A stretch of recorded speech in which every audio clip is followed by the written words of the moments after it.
আসসালামু আলাইকুম। প্রবাস সংবাদে সবাইকে স্বাগত জানাচ্ছি সৈয়দা তারানা তাবাসসুম। বিস্তারিত সংবাদের শুরুতেই জানিয়ে দিচ্ছি ফ্রেমওয়ার্ক ফাইন্যান্স লিমিটেড প্রবাস সংবাদ শিরোনাম। গণতন্ত্র বাধাগ্রস্ত হলে উন্নয়ন বাধাগ্রস্ত হবে বললেন প্রধানমন্ত্রী। যতক্ষণ বিদ্যমান সংবিধান আছে মেনে চলবে জামাত বিরোধী দলীয় নেতার অঙ্গীকার।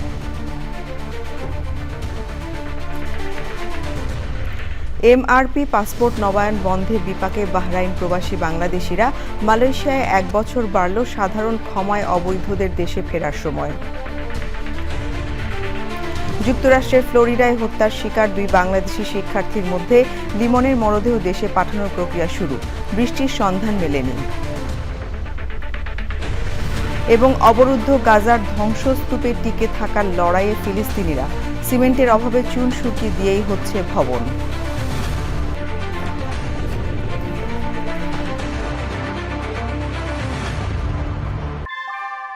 নিউ ইয়র্কে প্রবীণদের কাছে আস্থার নাম অল কাউন্টি হোম কেয়ার। এখানে পাচ্ছেন প্রিয়জনের যত্নে অভিজ্ঞ কেয়ার গিভার। কল করুন 646-444-2266।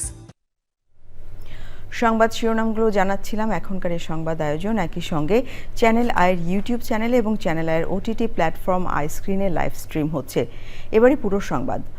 প্রধানমন্ত্রী তারেক রহমান বলেছেন, গণতন্ত্র বাধাগ্রস্ত হলে অর্থনীতি, শিক্ষা ও উন্নয়ন বাধাগ্রস্ত হবে। আমরা আলোচনা করব, সমালোচনা করব, তবুও এই সরকারকে ব্যর্থ হতে দেব না। ত্রয়োদশ জাতীয় সংসদের প্রথম অধিবেশনের সমাপনী ভাষণে প্রধানমন্ত্রী এসব কথা বলেন। জাতীয় সংসদের সমাপনী ভাষণ দিয়েছেন বিরোধী দলীয় নেতা ডাক্তার শফিকুর রহমান। উভয় পক্ষ আসুন, কেউ কাউকে ব্যর্থ করতে চাইব না, কারণ আপনি এবং আমি, আপনারা এবং আমরা মিলেই কিন্তু পূর্ণ সংসদ। আমরা মিলেই কিন্তু পূর্ণ সংসদ। কাজে আপনি ব্যর্থ হলে আমি ব্যর্থ, আমি ব্যর্থ হলে আপনি ব্যর্থ। এই কথাটি আমাদেরকে মনে রাখতে হবে। এবং আমরা যে কোনো একজন ব্যর্থ হলেই বাংলাদেশ ব্যর্থ হয়ে যাবে। আমরা কেউই, এই সংসদের কোনো একজন সদস্য, আমরা শয়নে স্বপ্নে কেউ ব্যর্থ বাংলাদেশ দেখতে চাই না। কারণ বর্তমান বাংলাদেশ ৭১-এর পরবর্তী বাংলাদেশ যেরকম শহীদের রক্তের উপরে দাঁড়িয়েছিল, বর্তমান বাংলাদেশ এবং বর্তমান সংসদ একইভাবে হাজারো শহীদের রক্তের উপরে দাঁড়িয়ে আছে। তিস্তা মহাপরিকল্পনা বাস্তবায়ন অতি সত্বর, বিশ্বাসযোগ্য, দৃশ্যমান ভূমিকা নেওয়া হচ্ছে, আমরা দেখতে চাই। কারো চোখ রাঙ্গানিকে আমরা পরোয়া করব না। 20 কোটি মানুষের আলহামদুলিল্লাহ আল্লাহ তাআলা 40 কোটি হাত দিয়েছে। প্রত্যেকটি হাত সরকারের পাশে দাঁড়াবে, সরকার যদি সাহস করে এই পদক্ষেপ নেয়। আমি দাঁড়াবো, সবার আগে আমি দাঁড়াবো ইনশাআল্লাহ। যুক্তরাষ্ট্রে আটক ইরানি জাহাজের 6 ক্রু মুক্ত হয়ে দেশে ফিরেছেন। এখনও মার্কিন হেফাজতে 22 ইরানি ক্রু। ইরান যুদ্ধ নিয়ে প্রেসিডেন্ট ট্রাম্পকে বিভ্রান্ত করা হয়েছে বলে প্রতিরক্ষা মন্ত্রী হেগসেথের বিরুদ্ধে অভিযোগ এনেছেন vice president JD Vance. Pentagon জানিয়েছে, ইরান যুদ্ধে এ পর্যন্ত যুক্তরাষ্ট্রের $25 বিলিয়ন খরচ হয়েছে। যুদ্ধে সামরিক ব্যয়ের প্রথম সরকারি হিসাবে এটি। মার্কিন ডলারের বিপরীতে ইরানি রিয়ালের রেকর্ড দরপতন ও মার্কিন অবরোধের প্রতিবাদে তেহরানে বিক্ষোভ করেছেন ইরানিরা। সুদীপ্তা মাহমুদের রিপোর্ট। মুদ্রা ট্র্যাকিং ওয়েবসাইট বোনবাস্ট এবং অ্যালন্ড চান্ড জানিয়েছে, ডলারের বিপরীতে ইরানি মুদ্রার ব্যাপক দরপতন হয়েছে। বর্তমানে 18 লাখ রিয়ালের বিনিময়ে মাত্র $1 মিলছে। ইরানি মুদ্রা, রিয়ালের দরপতন, দৈনন্দিন জীবনযাত্রার ব্যয় বৃদ্ধি সহ বিভিন্ন ইস্যুতে রাজধানী তেহরানে বিক্ষোভ সমাবেশ করেছেন ইরানের সরকারপন্থীরা। ইরানের মূল ক্ষমতা আসলে কার হাতে? এ নিয়ে প্রশ্ন উঠেছে। মার্কিন হামলায় আয়াতুল্লাহ আলী খামেনি নিহত হওয়ার পর তার ছেলে মোস্তফা খামেনি দেশটির সর্বোচ্চ নেতা নির্বাচিত হয়েছেন। তবে প্রকাশ্যে আসছেন না মোস্তফা। অন্যদিকে বিভিন্ন সিদ্ধান্তে দৃঢ় অবস্থানের কথা জানান দিচ্ছে ইরানের ইসলামী বিপ্লবী গার্ড কোর IRGC। অনেক রাজনৈতিক বিশ্লেষকের মতে সর্বোচ্চ নেতার ক্ষমতা কমেছে। ইরানের যুদ্ধবিরতি দীর্ঘায়িত করায় ডোনাল্ড ট্রাম্পকে ধন্যবাদ জানিয়েছেন রুশ প্রেসিডেন্ট ভ্লাদিমির পুতিন। বুধবার টেলিফোনে ট্রাম্পের সঙ্গে 90 মিনিটেরও বেশি সময় ধরে কথা বলার সময় পুতিন সতর্ক করে বলেন, যুদ্ধবিরতি লঙ্ঘন হলে তা সবার জন্য বিধ্বংসী পরিণতি বয়ে আনবে। ইরান যুদ্ধ নিয়ে কংগ্রেসের শুনানিতে ডেমোক্র্যাটদের জেরার মুখে পড়েছেন মার্কিন প্রতিরক্ষামন্ত্রী পেট হেগসেথ। একের পর এক প্রশ্নের মুখে তিনি বলেছেন, ইরান যুদ্ধের সমালোচনাকারীরা তার প্রতিপক্ষ। ওদিকে ইরান যুদ্ধে যুক্তরাষ্ট্রের সামরিক দুর্বলতা নিয়ে প্রতিরক্ষামন্ত্রী হেগসেথ তথ্য লুকিয়েছেন বলে অভিযোগ করেছেন মার্কিন ভাইস প্রেসিডেন্ট জেডি ভ্যান্স। সংবাদ সম্মেলনে তিনি বলেন, কেবল মার্কিন সামরিক বাহিনীর সাফল্যের খবর দিয়ে প্রেসিডেন্ট ট্রাম্পকে বিভ্রান্ত করেছে পেন্টাগন। ইরানে যুদ্ধবিরতির পাশাপাশি ইসরায়েল ও হিজবুল্লাহর মধ্যে যুদ্ধবিরতি চলার কথা থাকলেও মানা হচ্ছে না। দক্ষিণ লেবাননে হামলার ভিডিও প্রকাশ করেছে ইসরায়েলি সেনাবাহিনী। এদিকে দক্ষিণ লেবাননে ইসরায়েলি সেনাদের ওপর ড্রোন হামলার ভিডিও প্রকাশ করেছে Hezbollah. Sudipta Mahmud, channel I. MRP passport নবায়ন বন্ধের সিদ্ধান্তে বাহরাইনে বসবাসরত বাংলাদেশিরা পড়েছেন চরম বিপাকে। ই পাসপোর্ট বাধ্যতামূলক করা হলেও জন্ম নিবন্ধন ও এনআইডির তথ্যের অমিলের কারণে অনেকেই আবেদন করতে পারছেন না। নামের বানান, বয়স কিংবা বাবা মায়ের তথ্যে সামান্য ভুলেই আটকে যাচ্ছে পাসপোর্ট, প্রবাস জীবনের সবচেয়ে গুরুত্বপূর্ণ নথি। বাহরাইন থেকে নাজির আহমেদ জানাচ্ছেন বিস্তারিত। মরুভূমির তপ্ত বালুতে গাম জড়িয়ে যারা দেশের অর্থনীতির চাকা সচল রাখছেন, সেই স্বপ্নবাজ মানুষগুলোর কপালে এখন চিন্তার ভাঁজ। এমআরপি পাসপোর্ট বন্ধ, ডিজিটাল বিবর্তনের যুগে ই পাসপোর্ট এখন অনেকের কাছে গলার কাটা। তথ্যগত সামান্য অসঙ্গতি, কারো নামের বানান ভুল, কারো বয়সের ব্যবধান, আবার কারো এনআইডির সাথে নেই পাসপোর্টের মিল। আমার এই পাসপোর্টের মাঝে নাম আছে লেখা এন এ, এখন একটা অক্ষরের জন্য আমি একটু পাসপোর্টের সাথে আইডি কার্ড এবং জন্ম নিবন্ধনের মিল নাই, যার ফলে আমি পাসপোর্টটা এখানে করতে পারতেছি না। সবচেয়ে বেশি সংকটে তারা যারা বাহরাইনের নিয়ম মেনে এক নামের সাথে বাবার নাম যোগ করেছিলেন। এখন এনআইডির সাথে সেই তথ্যের গরমিল যেন এক পাহাড় সমবাধা। আমার পাসপোর্টের সাথে বাংলাদেশের এনআইডি কার্ডের সাথে মিল না থাকায় ই পাসপোর্ট করতে পারতেছি না। আর নতুন করে নিবন্ধনের সুযোগ না থাকায় সমস্যার সহজ সমাধান না পেয়ে দিশেহারা হয়ে পড়ছেন তারা। তবে আমার সাতক্ষীরা হয়ে গেছে সাভারে। আইডি কার্ডে ছিল আব্দুল আউয়াল মজুমদার, ওই আইডি কার্ড দিয়ে পাসপোর্ট তৈরি করেছি, কিন্তু এখানে পাসপোর্টে আছে আব্দুল আউয়াল। এই অবস্থায় প্রবাসীরা চান দ্রুত সমাধান। তাদের দাবি, বর্তমান এমআরপির তথ্যের ভিত্তিতেই ই পাসপোর্ট প্রদান করা হোক, অথবা তথ্য সংশোধনের প্রক্রিয়া সহজ ও দ্রুত করা হোক। আমাদের প্রবাসীদের এনআইডি, জন্ম নিবন্ধন, এমআরপির সাথে অনেক তথ্যগত ভুল আছে। সেই ভুলগুলো সংশোধনের প্রক্রিয়াটা আরো সহজতর করা খুবই প্রয়োজন। রাষ্ট্রের অর্থনীতি ও উন্নয়নে গুরুত্বপূর্ণ অবদান রাখা এই প্রবাসীদের প্রত্যাশা, পাসপোর্ট সংক্রান্ত জটিলতায় যেন তাদের প্রবাস জীবন ব্যাহত না হয়। নাজির আহমেদ, চ্যানেল আই, বাহরাইন। মালয়েশিয়ায় অবস্থানরত অনিয়মিত কর্মীদের সাধারণ ক্ষমায় দেশে ফেরার সময় আরও 1 বছর বাড়িয়েছে দেশটির সরকার। মালয়েশিয়ার অভিবাসন বিভাগ এক বিজ্ঞপ্তিতে জানিয়েছে, অভিবাসন প্রত্যাবাসন কর্মসূচি 31শে মে 2027 পর্যন্ত বাড়ানোর সিদ্ধান্ত নিয়েছে সরকার। কর্মসূচি বাস্তবায়নে কার্যকারিতা মূল্যায়নের ভিত্তিতে এই সিদ্ধান্ত নেওয়া হয়েছে।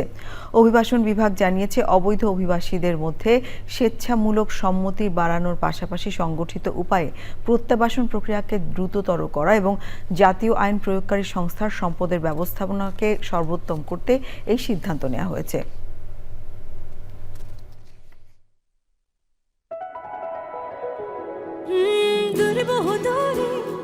চলো হারিয়ে যাই তুমি আমি দুজনে মিলে,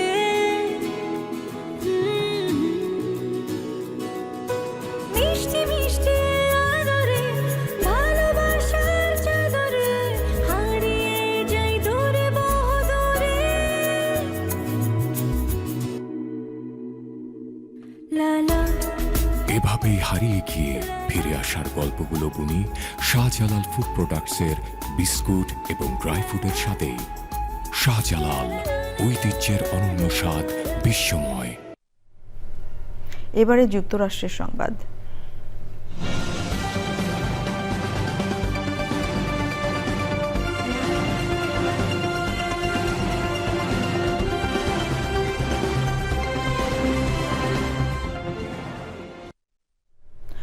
যুক্তরাষ্ট্রের ফ্লোরিডায় হত্যাকাণ্ডের শিকার 2 বাংলাদেশি শিক্ষার্থীর মধ্যে জামিল আহমেদ লিমনের মরদেহ দেশে পাঠানোর প্রক্রিয়া শুরু হয়েছে। ওয়াশিংটন ডিসিতে বাংলাদেশ দূতাবাসের প্রেস মিনিস্টার গোলাম মোর্তজা জানান, ফ্লোরিডায় জানাজার নামাজ শেষে তার মরদেহ দেশে পাঠানো হবে। তবে নাহিদা সুলতানা বৃষ্টির মরদেহের সন্ধান বিষয়ে এখনো কোনো তথ্য পাওয়া যায়নি।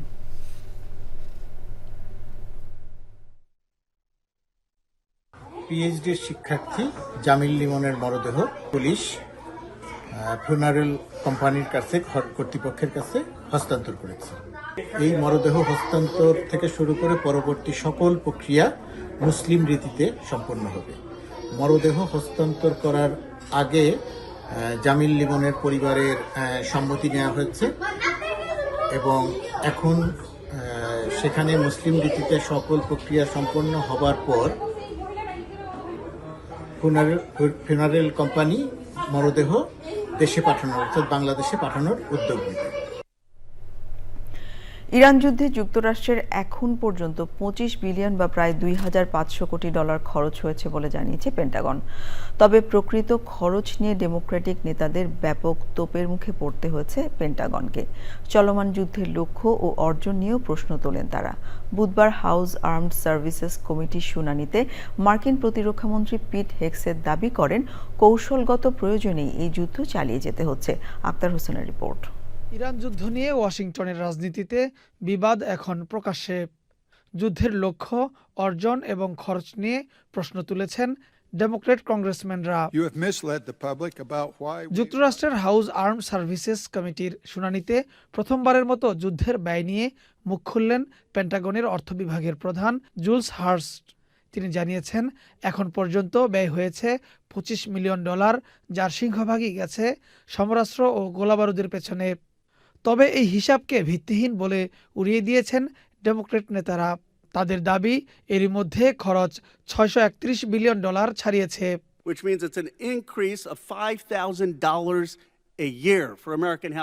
শুনানির শুরুতেই ডেমোক্রেটিক কংগ্রেসম্যান জন গারমেন্ডি এই যুদ্ধকে একটি রাজনৈতিক, অর্থনৈতিক বিপর্যয় ও চোরাবালি হিসেবে আখ্যা দেন।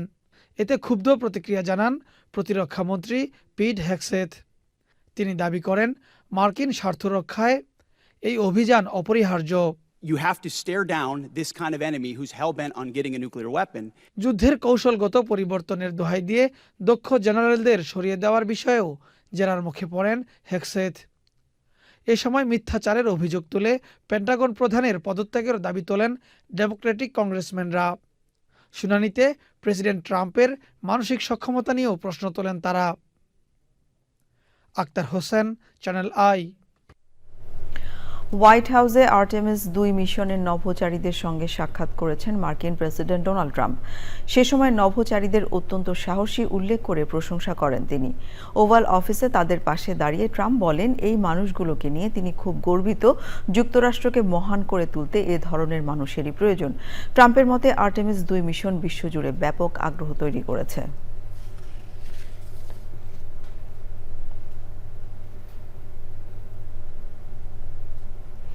মার্কিন প্রেসিডেন্ট ডোনাল্ড ট্রাম্পের প্রাণনাশের হুমকি দেওয়ার অভিযোগে মামলায় আদালতে আত্মসমর্পণ করেছেন সাবেক FBI পরিচালক জেমস কোমি।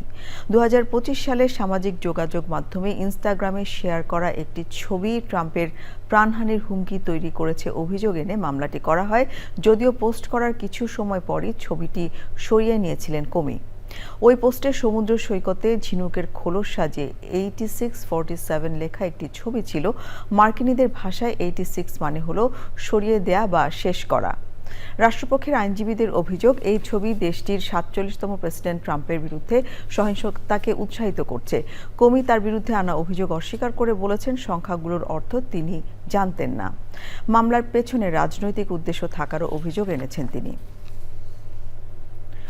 যুক্তরাষ্ট্রে প্রবাসী বাংলাদেশিরা এবারও পেনিসিলভেনিয়া অঙ্গরাজ্যের আপার ডার্বি শহরে উদযাপন করেছেন পহেলা বৈশাখ 1433। দূরপ্রবাসে হলেও বাঙালিয়ানা রেশ ধরে রাখতে স্থানীয় সংগঠন ডার্বি হিন্দু টেম্পলের উদ্যোগে আয়োজন করা হয় এই বৈশাখী আয়োজনের। এসময় বৈশাখ গানে গানে শুরু হয়ে মঙ্গল প্রদীপ প্রজ্বলন, সমবেত বৈশাখী নৃত্য, শিশু শিল্পীদের একক গান ও নৃত্য উপস্থিতিকে মুগ্ধ করে। বিশেষ আকর্ষণ ছিল গ্রামীণ ঐতিহ্যের অশ্বক গান ও শিব গৌরীর নাচ। তবলা, মৃদঙ্গ, করতাল ও কাশির তালে তালে একসময়ের গ্রাম বাংলার প্রাণ ফিরে আসে এই আয়োজনে। অনুষ্ঠানে সভাপতিত্ব করেন আপার ডার্বি হিন্দু টেম্পলের সভাপতি পীযূষ কর্মকার। আয়োজক সংগঠনের প্রধান উপদেষ্টা স্বপন দাস বলেন, বাঙালি যেখানে সেখানেই অম্লান থাকে পহেলা বৈশাখ। পেনসিলভেনিয়াতে আপার ডার্বি হিন্দু টেম্পল কর্তৃক আয়োজিত আজকের এই বৈশাখী অনুষ্ঠানে যারা যারা উপস্থিত হয়েছেন সকলকে জানাই আন্তরিক প্রীতি ও শুভেচ্ছা। আমরা আশা করব আমাদের কমিটিকে এভাবে তার প্রতি বৎসরই নববর্ষের উপহার দিয়ে যাবে। আজকের এই আয়োজনে আমরা আমাদের গ্রাম বাংলার ঐতিহ্যকে ফিরে পেয়েছি। এবারে অন্যান্য সংবাদ। ইন্দোনেশিয়ায় একটি ডে কেয়ারে শিশু নির্যাতনের ভয়াবহ ভিডিও নাড়িয়ে দিয়েছে বিশ্বকে। ইন্দোনেশিয়ার ইয়োগ্যাকার্তা শহরের লিটল আরেশ নামে ডে কেয়ারের এই চিত্র দুশ্চিন্তা বাড়িয়েছে অভিভাবকদের। বিস্তারিত পান্না আক্তারের রিপোর্টে। শরীরে আঘাতের চিহ্ন, হাত পা বাঁধা অবস্থায় এই শিশুগুলোকে দেখে কি মনে হয় এটি কোনো নাটক বা সিনেমার দৃশ্য? আসলে এটি একটি ডে কেয়ার, যেখানে মোটা অঙ্কের টাকায় সন্তানদের রেখে যান বাবা মায়েরা। অথচ যে নিরাপত্তার জায়গাকে ভরসা ভেবে তারা কাজে যান, সেখানেই জন্ম নেয় সবচেয়ে বড় আতঙ্ক। সোমবার 27 এপ্রিল বিবিসির প্রকাশিত এক প্রতিবেদনে বলা হয়, ইন্দোনেশিয়ার ইয়োগ্যাকার্তা শহরের লিটল আরেশ নামের একটি ডে কেয়ার, যা একসময় অভিভাবকদের কাছে নিরাপদ হিসেবে পরিচিত ছিল, হঠাৎই পরিণত হয়েছে আতঙ্কের কেন্দ্রে। সেখানে দেখা যায় শিশুদের হাত পা বাঁধা, ছোট কক্ষে গাদাগাদি করে রাখা, অনেকের শরীরে আঘাতের চিহ্ন।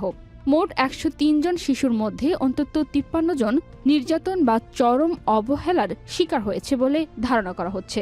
জানা গেছে কেন্দ্রটি কোনো বৈধ অনুমতি ছাড়াই পরিচালিত হচ্ছিল এবং ইতোমধ্যে 13 জনকে গ্রেফতার করা হয়েছে।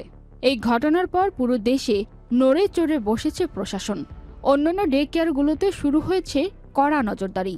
বিশেষজ্ঞরা বলছেন, শিশুদের শুধু নিরাপদ জায়গায় রাখলেই হবে না, সেই জায়গাটি সত্যি নিরাপদ কিনা তা নিশ্চিত করাও সমান জরুরি। শিশুদের জন্য এখন চলছে শারীরিক ও মানসিক পরীক্ষা, পাশাপাশি অভিভাবকদের জন্য দেওয়া হচ্ছে ট্রমা মোকাবেলার সহায়তা। এই ঘটনা শুধু ইন্দোনেশিয়ায় নয়, আমাদের মতো দেশগুলোর জন্য সতর্কবার্তা। বাংলাদেশে বিশেষ করে ঢাকা শহরে ডে কেয়ারের চাহিদা বেড়েছে। কিছু ভালো ও নিবন্ধিত কেন্দ্র থাকলেও অনেক ছোট ও অনিয়ন্ত্রিত ডে কেয়ার এখনও চলছে, যেখানে পর্যাপ্ত তদারকি নেই, এমন সংবাদ গণমাধ্যমে এসেছে। এখনও বড় কোনো নির্যাতনের ঘটনা খুব বেশি সামনে না এলেও অবহেলার অভিযোগ একেবারে যে নেই তা নয়। পান্না আক্তার, চ্যানেল আই। অবরুদ্ধ গাজা উপত্যকা এখন এক ধ্বংসস্তূপের নাম। 2.5 বছর ধরে চলা যুদ্ধে প্রাণ হারিয়েছেন 75,000-এরও বেশি ফিলিস্তিনি। যারা বেঁচে আছেন, টিকে থাকতে নিরন্তর লড়াইয়ে তারা। শেষ সম্বলটুকু হারিয়ে গাজার বাসিন্দারা এখন নতুন করে মাথা গোঁজার ঠাঁই করার চেষ্টা করছেন। তাফিমুল ইসলামের রিপোর্ট। গাজা জুড়ে ধুলো আর বারুদের গন্ধ। একসময় যেখানে সাজানো বাগান আর বহুতল ভবন ছিল, সেখানে এখন কংক্রিটের স্তূপ। ইসরায়েলের হামলায় বসতভিটা হারিয়েছেন লাখো মানুষ। শরীর আর মনের যুদ্ধের ক্ষত বয়ে বেড়াচ্ছেন তারা। অবরুদ্ধ উপত্যকায় পৌঁছাচ্ছে না ত্রাণপণ্য ও পুনর্গঠনের জন্য নির্মাণ সামগ্রী। বোমায় ভেঙে পড়া দালানের ইট ঘষে মেজে আবারও ব্যবহারের উপযোগী করছেন গাজাবাসী। ধ্বংসস্তূপেই খুঁজছেন নতুন করে বাঁচার রসদ। দক্ষিণ গাজায় নতুন যুদ্ধের প্রস্তুতি নিচ্ছেন 34 বছর বয়সী নাসির আল ফারা। তবে এই যুদ্ধ মাথা গোজার ঠাঁই খোঁজার। সিমেন্টের বিকল্প হিসেবে জমে যাওয়া চুন পানি দিয়ে গলিয়ে সুরকির সাথে মিশিয়ে ব্যবহার করছেন তিনি। যুদ্ধের আগে নাসিম ছিলেন একজন সফল উদ্যোক্তা। নিজের মার্বেল কারখানা ছিল, জীবন ছিল স্বাচ্ছন্দ্যের। যুদ্ধ শুরুর পর থেকেই এ পর্যন্ত 6 বার বাস্তুচ্যুত হয়েছেন তিনি। খান ইউনুস থেকে রাফা, এরপর মুয়াসির। স্ত্রী আর 2 শিশু সন্তানকে নিয়ে আশ্রয়ের খুঁজে ঘুরছেন দিক বিদিক। গাজার মাটি এখন পরিণত হয়েছে বড় বড় পাথর খণ্ডে।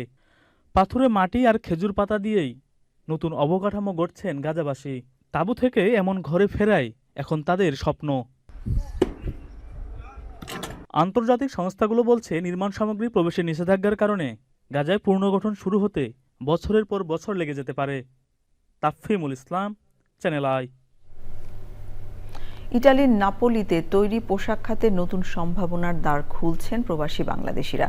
সেখানে 30,000-এর বেশি প্রবাসী বাংলাদেশি বসবাস করেন। শহরটির বিভিন্ন পৌরসভায় 4 শতাধিক ছোট বড় পোশাক শিল্প গড়ে তুলেছেন প্রবাসী বাংলাদেশিরা। এসব প্রতিষ্ঠানে 12,000-এর বেশি বাংলাদেশিরা কর্মসংস্থান হয়েছে। পালমা কাম্পানিয়া শহরে প্রবাসী বাংলাদেশিদের এই সফলতা পরিদর্শন করেছেন ইটালিতে নিযুক্ত বাংলাদেশের রাষ্ট্রদূত এটিএম রকিবুল হক। তিনি দক্ষ গার্মেন্টস শ্রমিক নেয়ার পরিকল্পনার কথা জানান। বাংলাদেশিদের এগিয়ে নিতে দূতাবাসের পক্ষ থেকে সব ধরনের সহযোগিতারও আশ্বাস দেন রাষ্ট্রদূত। দীর্ঘদিন মাঠের বাইরে থাকার পর অবশেষে ফিফার সবুজ সংকেত পেয়েছে আফগানিস্তানের মেয়েরা। দেশের ফুটবল ফেডারেশনের অনুমতি ছাড়া ফিফা কোনো দেশকে স্বীকৃতি ও আন্তর্জাতিক প্রতিযোগিতায় অংশগ্রহণের সুযোগ না দিলেও এবার পরিবর্তন আসতে যাচ্ছে আফগানিস্তানের ক্ষেত্রে। কানাডার ভ্যাঙ্কুভারে অনুষ্ঠিত ফিফা কাউন্সিলের সভায় এই নীতিতে গুরুত্বপূর্ণ পরিবর্তন আনা হয়েছে, যেখানে বলা হয় ব্যতিক্রমী পরিস্থিতিতে এবং ফুটবলারদের নিয়ন্ত্রণের বাইরে কোনো কারণ থাকলে ফিফা নিজেই কোনো জাতীয় বা প্রতিনিধি দলকে নিবন্ধনের অনুমতি দিতে পারবে। ফলে এখন থেকে আফগান নারী ফুটবলাররা আন্তর্জাতিক ম্যাচে আনুষ্ঠানিকভাবে নিজেদের দেশের প্রতিনিধিত্ব করতে পারবে। সবকিছু ঠিক থাকলে আগামী জুনেই আবার মাঠে নামতে পারে আফগানিস্তানের মেয়েরা। সংবাদ শেষ করব, তবে যাবার আগে ফ্রেমওয়ার্ক ফাইন্যান্স লিমিটেড প্রবাদ সংবাদ শিরোনামগুলো জানিয়ে দিচ্ছি আরও একবার। গণতন্ত্র বাধাগ্রস্ত হলে উন্নয়ন বাধাগ্রস্ত হবে বললেন প্রধানমন্ত্রী। যতক্ষণ বিদ্যমান সংবিধান আছে মেনে চলবে জামাত বিরোধী দলীয় নেতার অঙ্গীকার।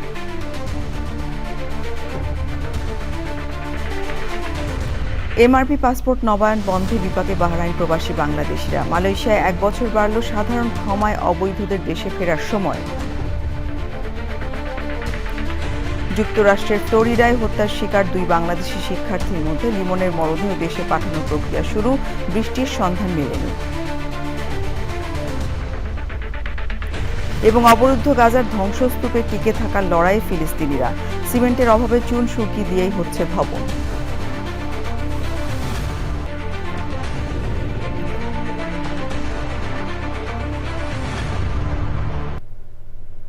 দেশের সবচেয়ে জনপ্রিয় টেলিভিশন চ্যানেল আই-এর সর্বশেষ সংবাদ জানতে ভিজিট করুন channelionline.com-এ।